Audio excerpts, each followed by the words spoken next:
The acrid stench of burning metal and synthetic compounds hung in the air, making Sergeant Kalen Vance's nostrils flare in disgust despite the air filters in his combat helmet. The Terran Alliance outpost, formerly a Xylothi stronghold, lay in ruins around him, twisted metal and shattered stone monuments to the ferocity of humanity's assault. The twin suns of this contested moon beat down mercilessly, turning the desert landscape into a shimmering inferno. Kalen's combat boots crunched over debris as he made his way through what remained of the command center. His squad had moved on to secure the perimeter, leaving him alone with the distasteful task Commander Reeves had assigned him. "Sergeant," the commander's voice had been cold when delivering the orders an hour earlier. "We captured a female Xylothi hiding in the subsection chambers. Interrogate her for whatever tactical information you can extract, then terminate. We can't spare the resources to transport prisoners." Now, standing outside the makeshift cell, little more than a storage room with a reinforced door, Kalen steeled himself. 6 years of combat against the reptilian Xylothi Empire had taught him to hate everything about them. Their cold, calculating tactics, their seemingly emotionless efficiency, their alien physiology that made them so difficult to kill. He keyed in the access code, pistol in hand, and stepped inside. The Xylothi female sat hunched in the corner, iridescent scales reflecting the harsh artificial light in subtle rainbow patterns. Her hands, four-fingered with retractable claws, were bound behind her back with polymer restraints. Blood the color of copper oxide leaked from a wound on her temple, staining scales that transitioned from emerald to azure along her neck and jawline. What struck Kalen most were her eyes. Unlike the emotionless slits he'd seen in the faces of dead Xylothi on battlefields across 3-star systems, hers held an unmistakable intelligence and fear.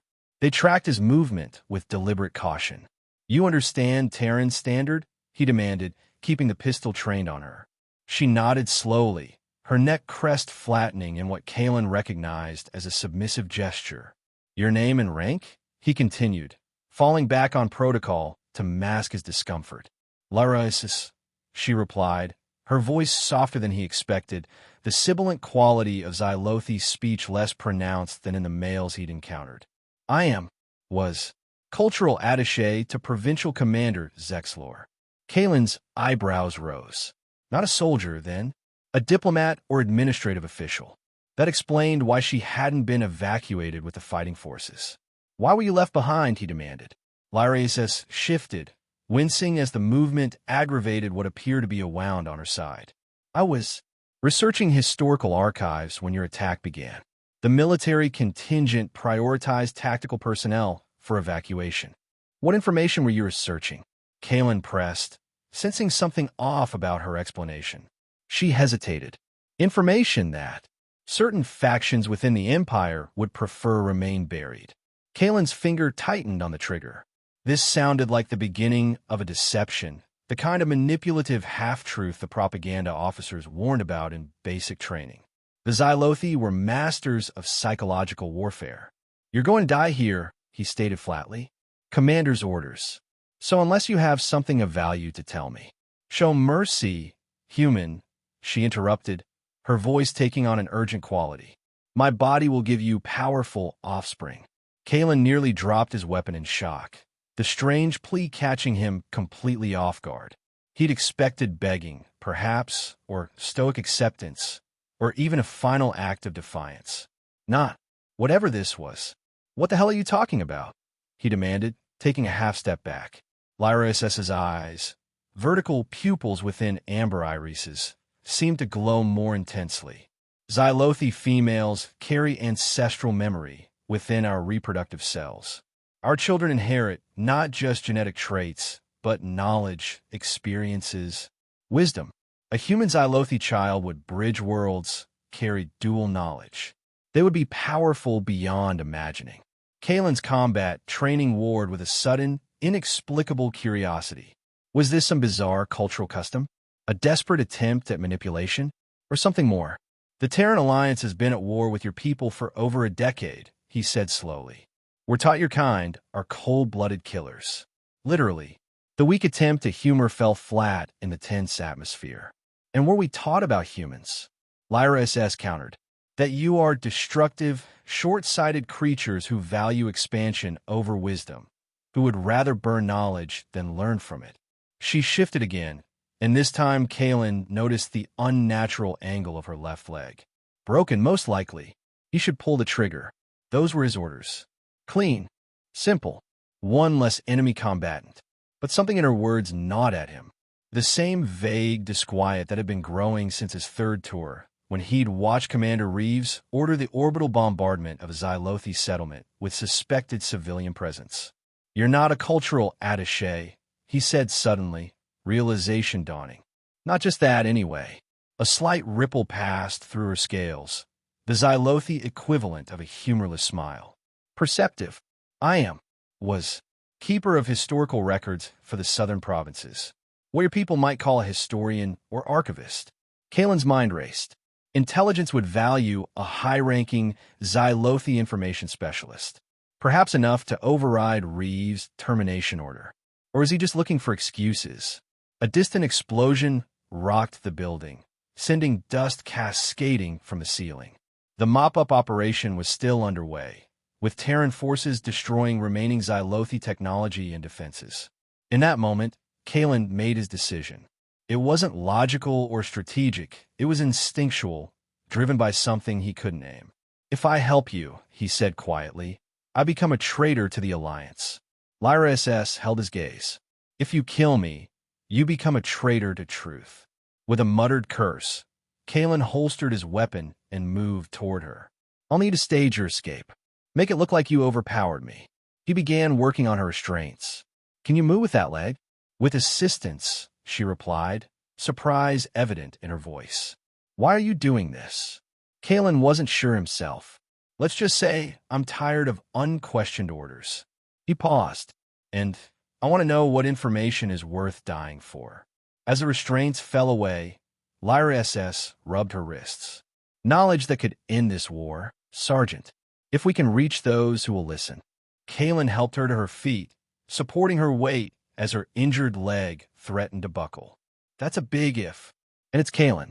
If I'm committing treason, we might as well be on a first-name basis. For the first time, a sound escaped Lyra SS that might have been laughter, a soft, trilling noise. Among my people, sharing one's personal name is an act of significant trust. Well, said Kalen, leading her toward the back of the building where he knew of a maintenance access point. Trust is all we've got right now. Together, they began the dangerous journey through the ruined outpost, pursued by enemies on all sides, including those they had once called their own. The maintenance tunnels beneath the Xylothi outpost were cramped for Kalen's 6-foot frame, but perfect for Lyra SS's more compact physiology. They moved slowly through the dimly lit passageways, the distant sounds of destruction occasionally penetrating the thick walls. These tunnels aren't on our tactical maps, Kalen muttered, helping Lyra SS navigate a particularly narrow section. They wouldn't be, she replied, her breath coming in labored hisses. Standard Xylothi architectural practice includes escape routes known only to facility administrators. Paranoia is an institutional virtue in the Empire. Kalen had managed to grab a rudimentary medical kit before their escape, and once they reached a relatively secure junction chamber, he insisted on treating her injuries. I'm no medic, he warned, examining the gash on her temple and the more worrying wound along her ribcage. Your anatomy training likely told you where to shoot us, not how to heal us, Lyra SS observed, wincing as he applied antiseptic to the head wound. Kalen grimaced. That's accurate. He hesitated before asking, your leg, how bad is it? Tibia fracture, she replied matter-of-factly. Clean break, but without proper setting, my mobility will remain compromised.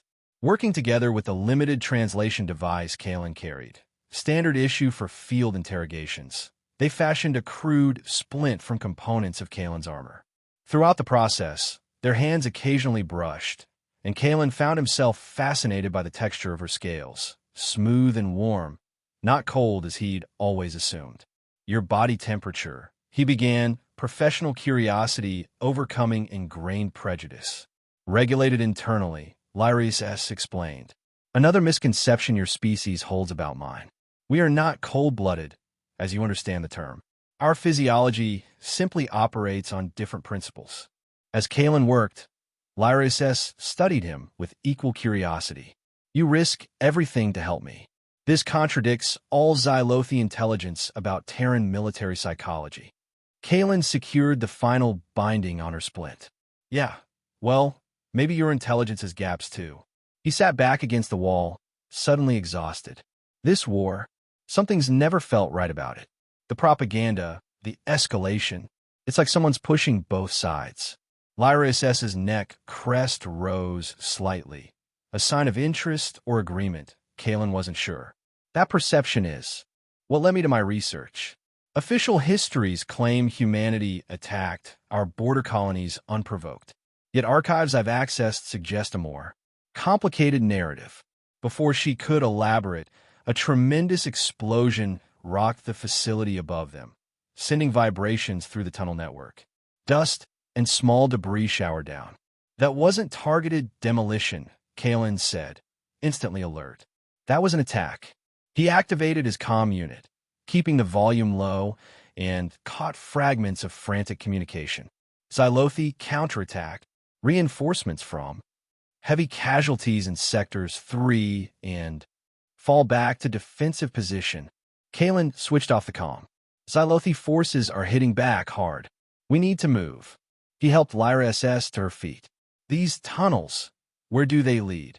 Multiple exit points, she replied. The nearest would be the eastern perimeter, approximately half a kilometer from here. Then that's our heading. Kalen shouldered his pack and offered her support. Can you? His question was cut short by the unmistakable sound of a tunnel access point being breached somewhere behind them. Voices, human voices, echoed faintly through the passageway. Search teams, Kalen whispered. They must have found the empty holding cell. Lyrius S. tensed beside him. They will assume you freed me, or that I'm dead and you escaped, Kalen countered. Either way, we can't be found. Which way? Lyrius S. pointed down a narrower passage to their right. That route is less direct, but less likely to be on any schematics your forces recovered. They moved as quickly as Lyrius S.'s injury would allow, the sounds of pursuit growing fainter as they navigated the labyrinthine tunnels.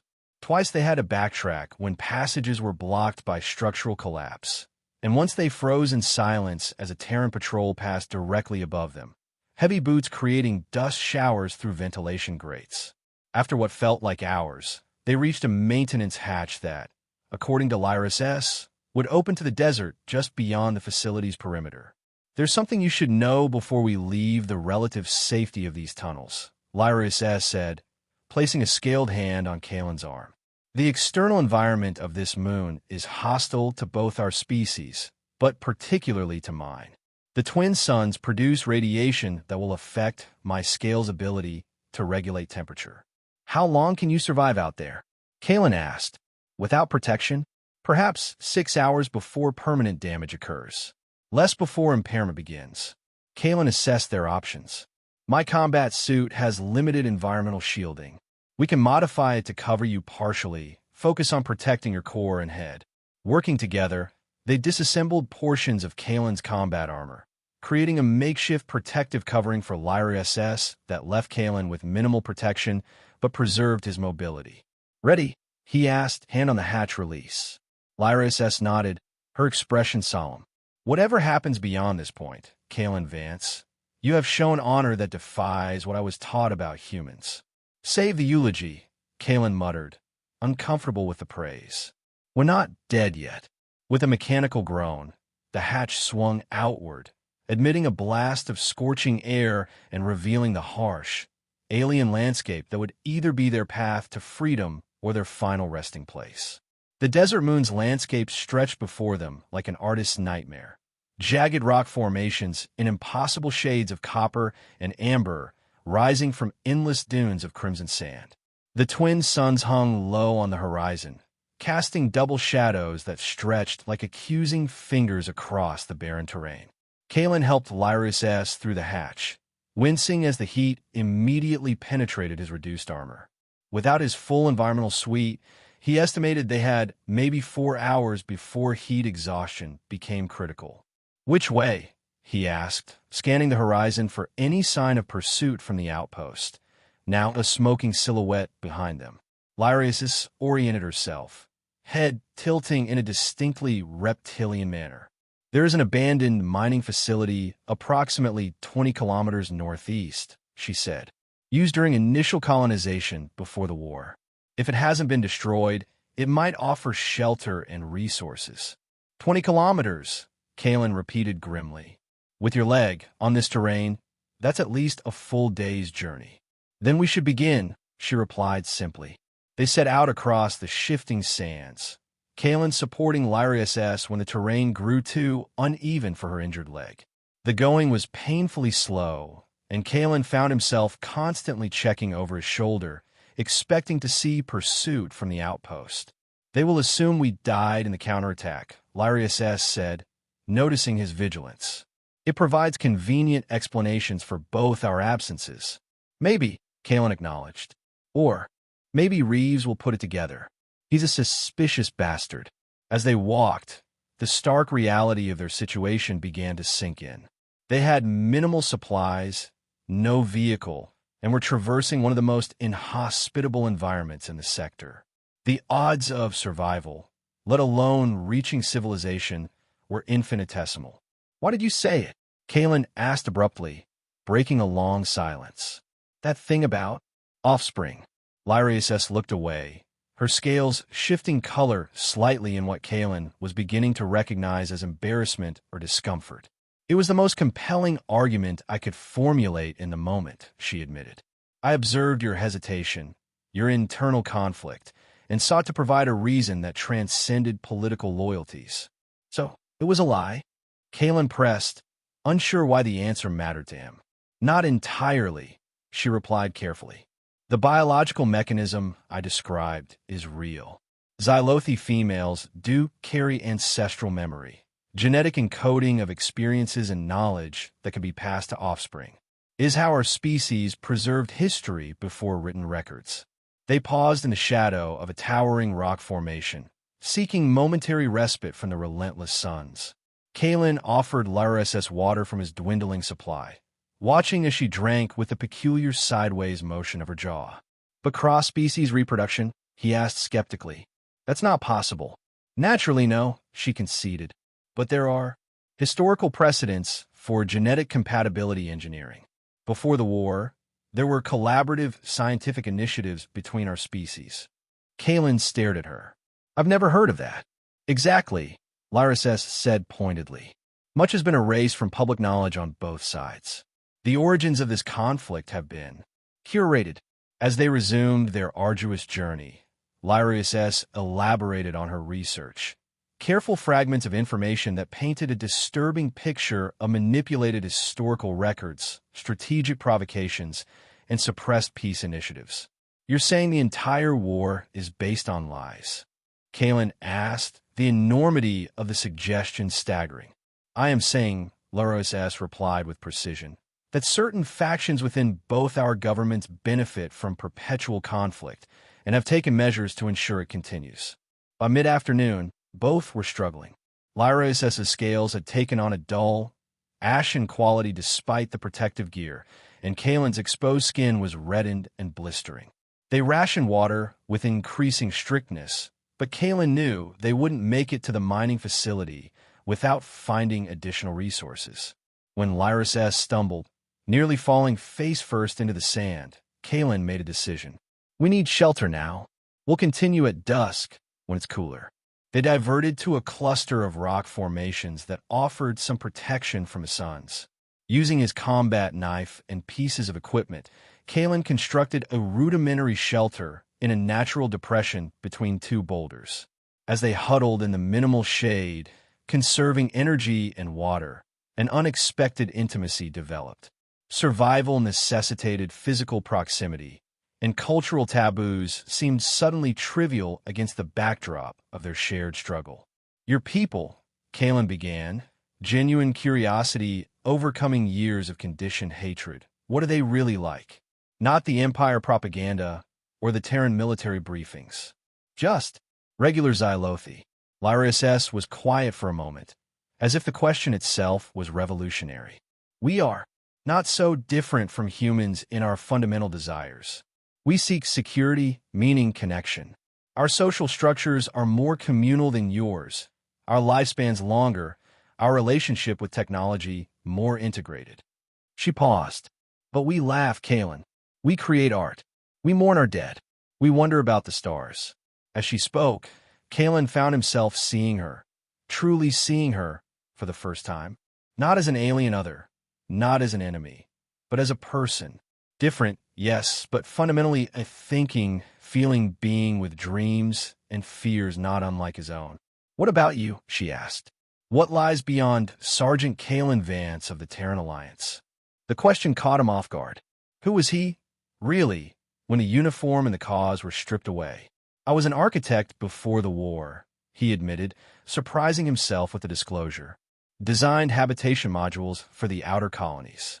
He gave a hollow laugh. Ironic, right? I used to create spaces for people to live. Now I'm trained to destroy them. As they talked, the brutal heat began to wane, the primary sun setting while its smaller companion cast an eerie twilight across the landscape. They prepared to resume their journey when a sound, faint but unmistakable, reached them. Engines. Kalen signaled for silence, cautiously peering around their shelter. In the distance, a dust cloud betrayed the approach of vehicles, Terran assault skimmers from their profile, heading in a search pattern that would bring them directly to their position. We've been tracked, Kalen whispered, a cold certainty settling in his gut. Reeves must have ordered a full sweep. Lyra SS's eyes widened. What now? Kalen assessed their options with brutal efficiency. They couldn't outrun the skimmers. They couldn't fight. Hiding was temporary at best. The vehicles would have thermal imaging. They're looking for two people, he said slowly, a desperate plan forming. If they find only one. Understanding dawned in Lyra SS's eyes. You would surrender yourself? Claim you captured me, but I died of injuries. No. Kalen shook his head. They'd never believe that. I was ordered to execute you. I need to be the one who appears to have died or escaped. He began hastily gathering their meager supplies. You need to go back. Let them capture you. That is certain death, Lyra SS protested. Not if you have information they value more than revenge, Kalen insisted. Tell them about the research you mentioned about factions manipulating the war. Intelligence officers will countermand Reeves if they think you have valuable intel. The approaching vehicles were close enough now that they could hear individual engines. Time was running out.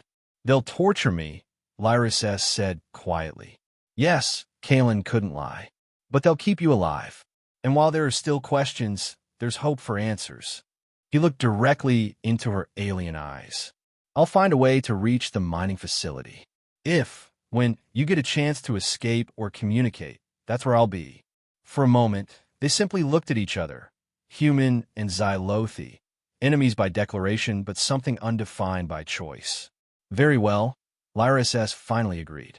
She reached up to touch Kalen's face with a gesture that transcended species. May your path be clear, Kalen Vance. Before he could respond, she turned and began limping toward the approaching skimmers, scaled arms raised in universal surrender. Kalen watched for only a moment before slipping away in the opposite direction, using the gathering darkness and his combat training to move swiftly and silently across the alien terrain. Behind him, floodlights illuminated the area where Lyra SS waited, and he heard the sharp commands of Terran soldiers. He didn't look back again. Looking back meant hesitation, and hesitation meant death for both of them. Instead, he fixed his gaze on the northeastern horizon, where somewhere amid the alien landscape lay the abandoned mining facility and perhaps, if fortune smiled upon them, a chance to expose the truth that Lyra SS had risked everything to uncover. The abandoned mining facility emerged from the pre-dawn darkness like a metal skeleton, jutting from a landscape with a desolate beauty that spoke of humanity's brief touch upon this alien world. Kalen approached cautiously, his training overriding exhaustion after a night of relentless hiking through the desert. The facility appeared inactive. No lights, no movement, no signs of recent occupation. Using a broken section of perimeter fencing, Kalen slipped inside the compound, constantly scanning for threats or surveillance. The main processing building offered the most promise for shelter, its reinforced structure still intact despite years of abandonment. Inside, dust covered everything: conveyor systems, processing equipment, control stations, preserving the moment of evacuation like an industrial museum. Kalen conducted a methodical sweep, confirming he was alone before allowing himself to collapse against a wall, muscles trembling with fatigue. As he rationed the last of his water, Kalen's thoughts returned to Lyra SS. Had she survived the night? Was she being interrogated even now? The concern he felt surprised him with its intensity, genuine worry for someone he should consider an enemy.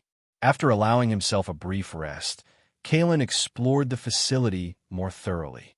The Operations Center yielded an unexpected prize, a functional emergency power unit that, once activated, brought basic systems online. Lights flickered to life, and more importantly, the environmental regulators began cycling stale air. A storage bay contained abandoned survival equipment, some deteriorated beyond use, but others salvageable. Most valuable was a communication array, damaged but potentially reparable with the right expertise. For 3 days, Kalen lived like a ghost in the facility, conserving energy and resources while attempting to repair the communications equipment. Water was his most pressing concern. The facility's reclamation system was offline, but he managed to collect condensation from cooling pipes, providing just enough to survive. On the 4th day, as Kalen worked on bypassing a damaged circuit in the comms array, a proximity alarm heed rig from scavenged components blared to life. Someone, or something, had breached the perimeter. Weapon ready, Kalen positioned himself with sight lines to the main entrance. Minutes passed in tense silence before the door slowly opened, spilling harsh daylight into the dim interior. A silhouette appeared, humanoid but moving with an unmistakable gait. Lyra, Kalen called out cautiously, hardly daring to believe. She stepped forward, scales gleaming dully in the artificial light. She was thinner, with new injuries visible on her arms and face, but unmistakably alive. "They believed me," she said simply, exhaustion evident in her voice. Or rather, they believed the partial truths I offered about Xylothi military movements. Enough to transfer me to an intelligence facility rather than execute me immediately. "How did you escape?" Kalen asked, lowering his weapon and moving toward her. "I had help," she replied, turning to gesture toward the entrance. 2 more figures entered. A Terran woman in a science officer's uniform, her dark hair pulled into a severe bun, and a male Xylothi wearing what appeared to be civilian attire beneath a tattered military coat. "This is Specialist Eliza Warren," Lyra introduced the woman. "And next, Val, my research partner from before the war. They extracted me during transport." "We don't have much time," Warren said without preamble. "My security clearance has probably been revoked by now, and the transport crew will have reported the ambush." "You risked everything," Kalen said, studying the unlikely pair. "Why?" "Because she's right," Warren replied grimly. "About all of it. The manipulated history, the suppressed peace initiatives." She produced a data crystal from her pocket. "I've been collecting evidence for years, but I needed her research to complete the picture." Next, Val, the male Xylothi, spoke with the distinctive resonant quality of a species. "Certain elements within both our governments have engineered this conflict to maintain power and control resource allocation. They have much to lose if peace prevails." Kalen gestured toward the partially repaired communication array. "I've been trying to get that working. If we can broadcast the truth." "It won't be enough," Warren interrupted. "Isolated transmissions can be blocked, discredited, or simply ignored. We need to reach both populations simultaneously, with evidence too compelling to dismiss." For hours, they shared information and developed a plan. Warren had access codes for major Terran communication hubs.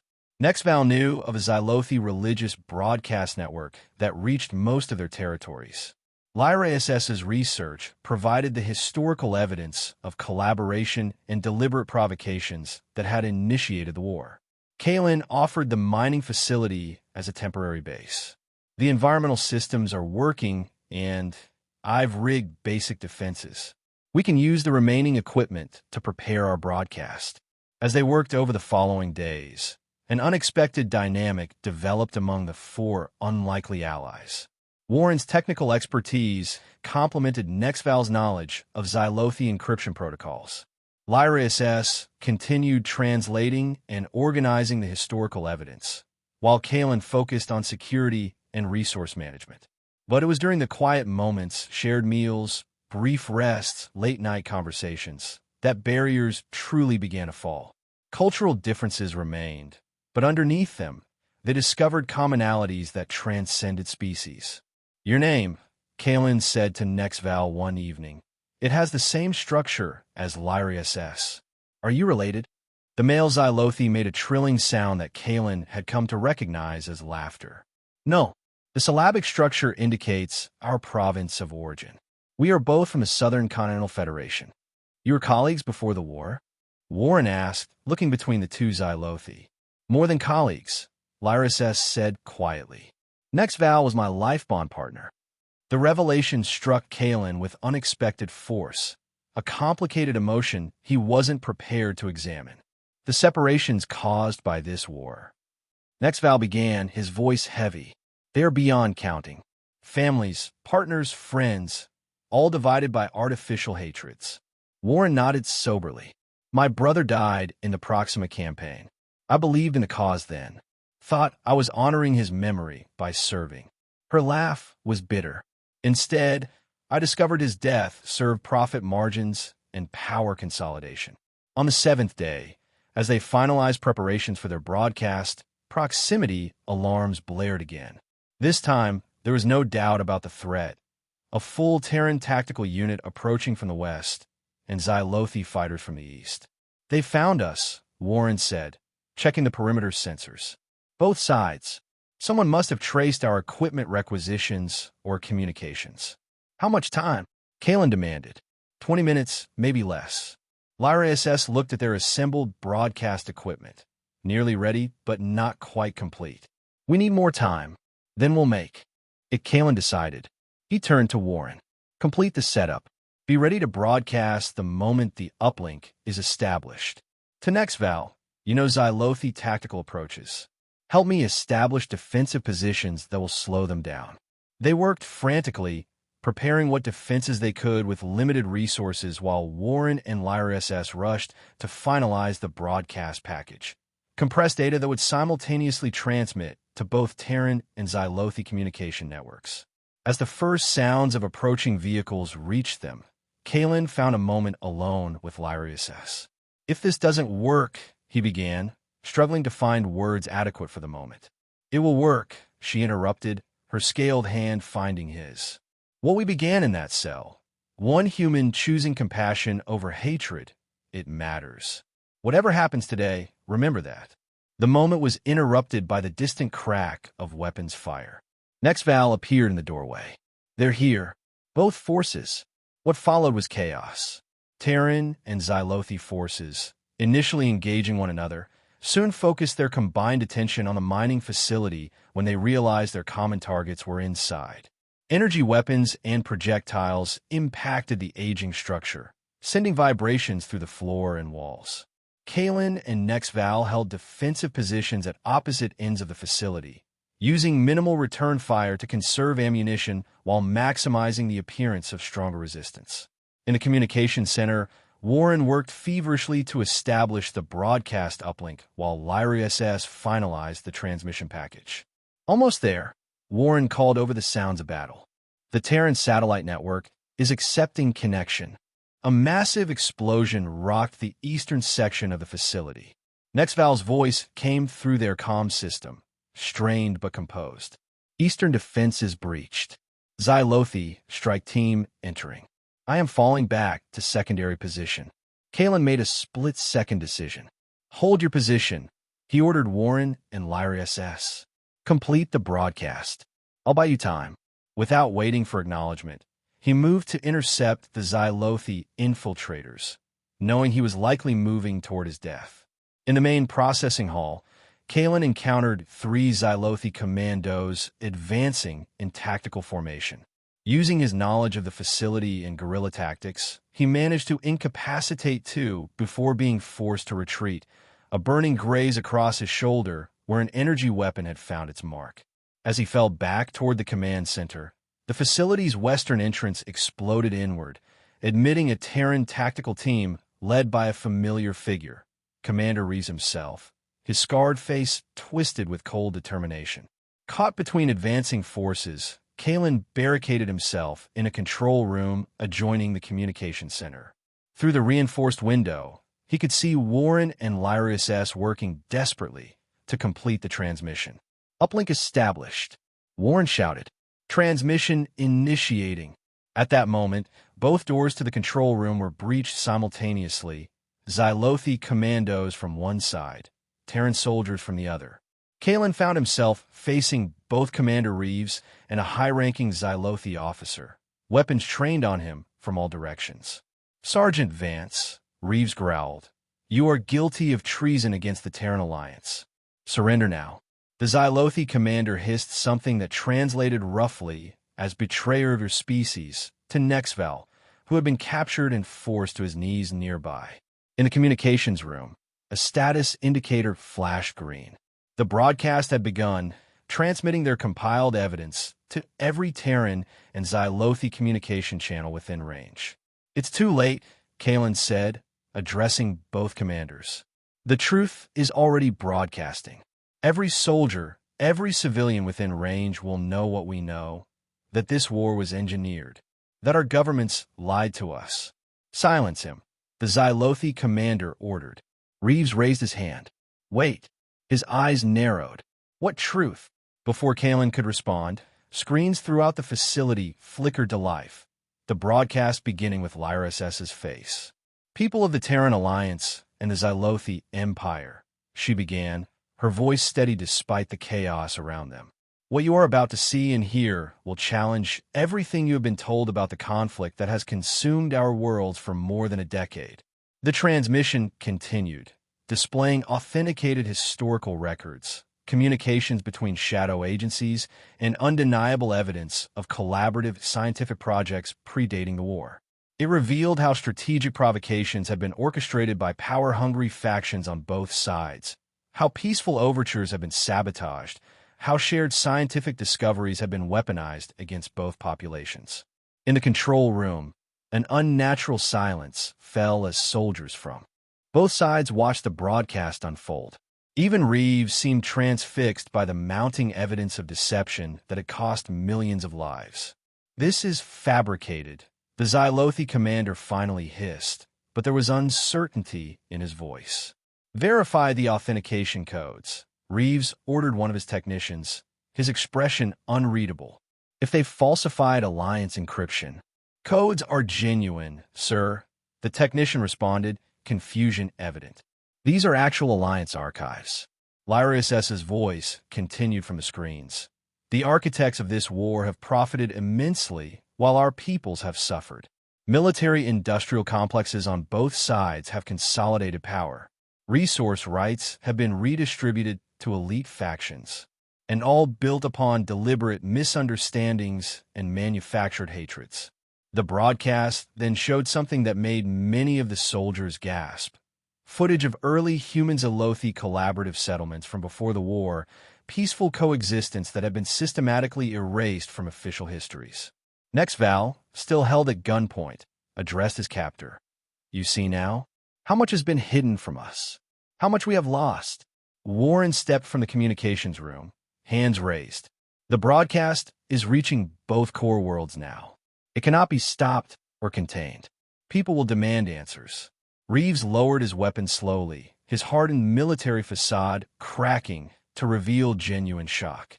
"If this is true," he began, then shook his head as if trying to dislodge decades of indoctrination. "It is true," Kalen said firmly. "Every word. You've been fighting for a lie, Commander. We all have. For a tense moment, the future hung in balance. Then, remarkably, the Xylothi commander gave a signal, and his troops lowered their weapons. I will hear more of this evidence, he said stiffly.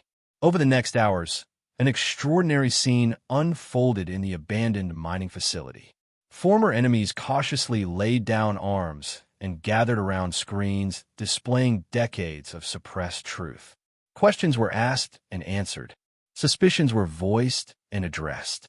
The broadcast continued, reaching further into both territories with each passing minute.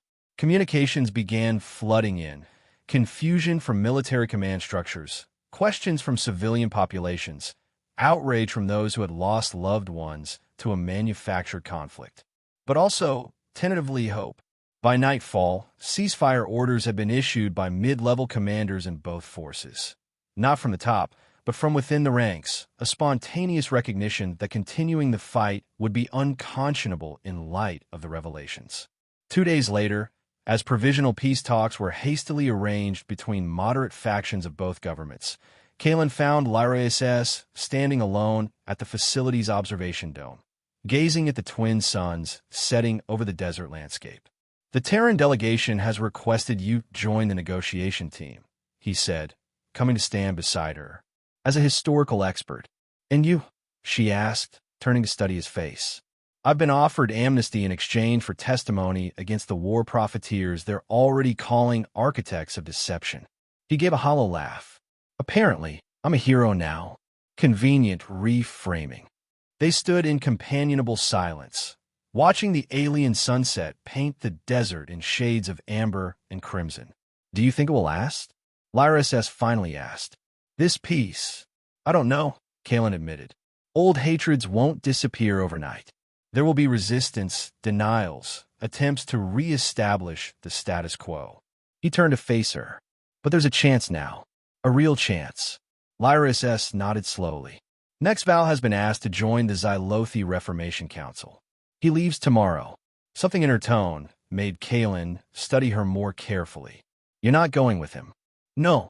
Her scales rippled with subtle color, a Xylothi expression Kalen had come to recognize as indicating complicated emotions. Our bond was severed by the war, long before we physically reunited. What we shared remains important, but our paths now diverge. Kalen felt a strange lightness in his chest at her words. And your path leads where? There is much work to be done, she replied. Cultural reintegration, historical reconciliation. I have been asked to lead a joint Terran-Xylothi historical commission. She tilted her head in that distinctively reptilian way that Kalen had grown fond of. I will need human colleagues who understand the importance of truth over comfortable narratives. Are you offering me a job, historian Lyra SS? Kalen asked, a smile tugging at his lips. I'm offering a purpose, Architect Vance, she corrected, using his pre-war title. A chance to build something more lasting than habitation modules or military fortifications. Kalen considered her words. A month ago, the idea of working alongside a Xylothi would have been unthinkable. Now, standing beside Lyra SS felt like the most natural thing in the universe. Remember what you said when we first met? He asked. About Offspring and powerful legacies? Lyra SS's neck crest flattened slightly in embarrassment. A desperate plea from a desperate prisoner. Maybe, Kalen acknowledged. But there was truth in it too. Not biological offspring, perhaps, but something just as significant. Ideas understanding new beginnings. He gestured toward the communications array that had broadcast their message across two civilizations. What we created here together, humans and Xylothi, that's the powerful offspring you promised. A new future born from cooperation instead of conflict. Lyra SS considered this, her amber eyes reflecting the last light of the setting suns. An interesting reinterpretation of my rather manipulative statement. But not wrong, Kalen insisted. No, she agreed, her scaled hand finding his human one, the touch no longer alien but comforting in its difference. Not wrong. As darkness fell over the desert moon, Kalen and Lyris S. remained at the observation dome, two individuals from worlds that had spent a decade trying to destroy each other, now standing together at the threshold of a different future, one they had helped create through an unlikely alliance born in a prison cell with a desperate plea. Show mercy, human. My body will give you powerful offspring. The plea had been literally false, but metaphorically prophetic. From their mercy and cooperation had come the most powerful offspring of all, truth and the fragile promise of peace. 6 months later, the provisional peace treaty between the Terran Alliance and the Xylothi Empire was formalized in a ceremony held on neutral territory, the very moon where Kalen and Lyra SS had first encountered each other. The abandoned mining facility had been transformed into a memorial and peace center, its main hall filled with representatives from both species. Military uniforms were notably absent, replaced by civilian attire that emphasized the transition from war to coexistence. Kalen stood near the back of the hall, uncomfortable with the formality of the occasion. The past months had been a whirlwind of testimonies, investigations, and public appearances as various factions within both governments were exposed and held accountable for their manipulation of the conflict. Several times during the ceremony, speakers acknowledged the courage of 4 individuals who risked everything to expose the truth. Warren, now leading a Terran Transparency Initiative, acknowledged the mention with a modest nod. Next, Val, seated with high-ranking Xylothi reformists, maintained the dignified composure of a species. Lyrasis, however, was not among the dignitaries. Kalen had not seen her enter, and as the ceremony progressed through speeches and symbolic gestures, he wondered if she had been delayed. As if summoned by his thoughts, he felt a presence beside him and turned to find Lyrasis dressed in the formal attire of a Xylothi academic rather than the ceremonial robes of the officials. "You came," he said, unable to hide his pleasure. "Not for this," she replied, gesturing dismissively toward the political theater unfolding at the front of the hall. Too many compromises in that document. Too much concession to those who profited from war. Politics, Kalen agreed with a grimace. But still progress. Progress, Lyrasis echoed, considering the word. "Yes, I suppose it is that." She studied him for a moment. "You look tired, Kalen." He shrugged. Endless debriefings, public statements, testifying before tribunals. Being a hero of peace is exhausting. And unfulfilling, she suggested perceptively. Kalen hesitated, then nodded. "I was a soldier, then briefly a rebel. Neither prepared me for being a symbol." As applause broke out following the signing of the treaty, Lyra SS touched his arm. "Walk with me." They slipped away from the ceremony, moving through corridors now adorned with artifacts and displays chronicling both the conflict and the peace process. Eventually, they reached the observation dome where they had stood together 6 months earlier. "I've been offered an expedition," Lyra SS said without preamble, "to the outer reaches. There are ruins there, evidence of ancient contact between early humans and proto-Xylothi, thousands of years before our modern civilizations." Kalen raised his eyebrows. "That would challenge a lot of established theories." "Precisely," Lyra SS agreed, a ripple of excitement passing through her scales. "The Historical Commission believes such evidence could strengthen cultural bonds by establishing a shared heritage." "Sounds important," Kalen said, genuinely impressed but feeling a strange hollowness at the thought of her departure. "It requires a diverse team," she continued. "Xylothi historians, human archaeologists, cultural interpreters." She paused deliberately. "Security. Specialists with experience in cross-species cooperation." Kalen blinked as understanding dawned. "Are you recruiting me?" "Your current role seems ill-suited to your talents," she observed diplomatically. "And I find myself in need of someone I can trust implicitly, someone who sees beyond superficial differences." For the first time in months, Kalen felt something genuine stir within him. Not the manufactured optimism of peace ceremonies or the rehearsed responses of tribunal testimonies, but authentic anticipation. "When do we leave?" he asked. Lyra SS's neck crest raised slightly in what he now recognized as pleased surprise. "You accept without knowing the details?" Some decisions don't require complete information, Kalen replied with a slight smile. Sometimes instinct is enough.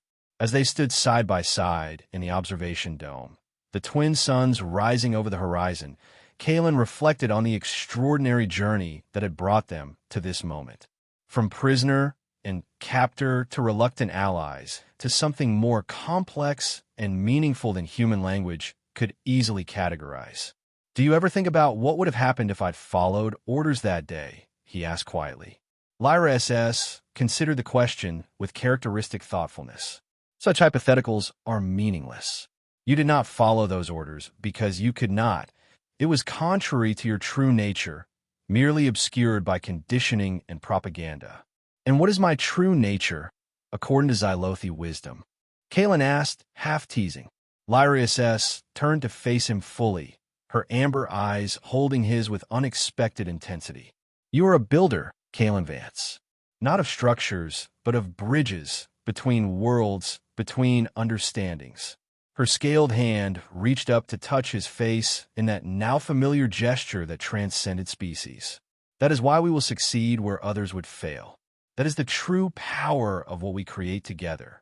The expedition departed 3 weeks later, a small, diverse team venturing into the unknown to uncover truths long buried. As their ship lifted from the moon's surface, leaving behind the memorial that marked the end of one era and the cautious beginning of another, Kalen stood at a viewport beside Lyrasis. "To powerful offspring," he said softly, echoing her desperate words from what felt like a lifetime ago. "To powerful offspring," she agreed, her scaled hand finding his human one. "And to mercy, which made them possible." Together, they watched as the desert moon receded, becoming just one small point of light among countless stars, stars that no longer separated their peoples, but united them in a vast frontier of possibility.